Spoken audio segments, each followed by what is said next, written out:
Hi friends, నేను ఎక్కడున్నానో చెప్పాలనా? చిలుకూరుకి వచ్చిన మళ్ళా. ఎంతంటే 31st రోజు వచ్చిన, మే 31st వచ్చిన. మళ్ళీ ఇవాళ ఎంత 18th వచ్చిన, అంటే 19 రోజులకు మళ్ళీ దర్శనం చేసుకున్నాను. మధ్యలో 17 రోజుల గ్యాపు. మా ఆయన వచ్చిండు ఇవాళ.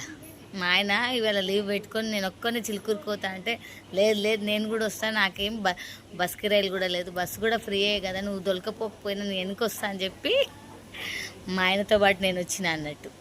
అప్పుడు మా ఫ్రెండ్స్తో వచ్చిన, ఇప్పుడు మా ఆయనతో వచ్చిన అన్నట్టు. చూపించాలా? ఆయనకు ఇష్టం ఉండదు, కాకపోతే నేను చూపిస్తున్నా. నేను ఇగో మా ఆయన హాయ్ చెప్పు. నన్ను తీసుకురాను అన్నాడు, ఒక్కనే పోతా అన్నాడు. ఆయన లేదు లేదు నేను కంపల్సరీ నేను రావాల్సిందే అని వచ్చిన. అప్పుడు అనుకున్నా నేను తొందరలో మళ్ళీ నేను దర్శనానికి రావాలని అనుకున్నా, కానీ మరీ 19 రోజులకు వచ్చి దర్శనం చేసుకుంటాను నేను అనుకోలేదు. కాకుండా అనుకోకుండా చిలుకూరు బాలాజీ నన్ను మళ్ళీ పిలుచుకున్నాడు. ఆ రోజైతే ఒక్క ప్రదక్షిణ కూడా చేయలేరు. ఇవాళ గుడి మూసేసే టైం అయింది. ఏదైనా కోరిక కోరుకుని ఒక్క ప్రదక్షిణ కూడా చేయొచ్చని అక్కడ రాసింది. ఆయనతో ఒక ప్రదక్షిణ చేయగానే బంద్ చేసేసాడు. ప్రదక్షిణ చేసి దర్శనం చేసుకొని ఇక బయట సేమ్ ప్లేస్కి వచ్చినాం టిఫిన్ చేయడానికి. అప్పుడేమో 12 గంటల వరకులా టిఫిన్ చేయడానికి వచ్చినాం. ఇప్పుడు 1:30 అవుతుంది అన్నట్టు. 1:30కి ఇక నిలిచొద్దని టిఫినే చేస్తున్నాం అన్నట్టు.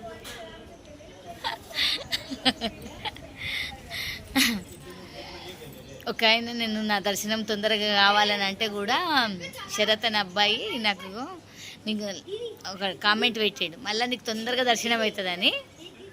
నిజంగా చెప్తున్నా బాబు అన్నట్టు, తొందరగా దర్శనం అయింది నాకు. 2-3 సంవత్సరాల తర్వాత మరి 20 రోజుల లోపే చేసేసుకున్నాను 19 రోజులకు. సరేనా ఫ్రెండ్స్? చాలా సంతోషంగా ఉంది, అందుకనే ఇట్లా చెప్తున్నా, ఎక్సైట్ అయ్యి. సరేనా? బాయ్.